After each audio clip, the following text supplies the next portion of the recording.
অপরাজেয় নয় team India এবং Asian cup কোয়ালিফায়ারে বাংলাদেশের প্রথম জয় চোখের কান্না। হামজারও এখনো জয়ের দেখা পাওয়া হয়নি। বলটা একরকম বিলিয়ে দেওয়া হলো গুরপ্রীত সিং সান্ধুকে এবং সেখান থেকেই আক্রমণে ইন্ডিয়া। আন্ডার প্রেসারে ভালো হেড করেছিলেন সেখানে তপু। বলটা বাংলাদেশে ক্লিয়ার করতে হবে। একটা শেষ চেষ্টা ইন্ডিয়ার। শাহরিয়ার ইমন শেষ পর্যন্ত সেখানে বলটা ক্লিয়ার করার সুযোগ পেলেন, কারণ তার আগে চ্যালেঞ্জটা ছুড়ে দিয়েছিলেন সোহেল রানা। আনওয়ার আলী, হামজা চৌধুরী, একেবারে শেষ দিকে ম্যাচ। বিসওয়াক্স আর ভিটামিন ই সমৃদ্ধ স্কোয়ারের ময়শ্চারাইজিং মেরি লিপ কেয়ার, এবার হাসুন প্রাণ খুলে।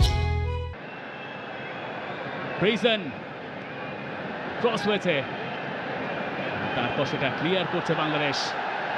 কোনো কথা হবে না এখন বাংলা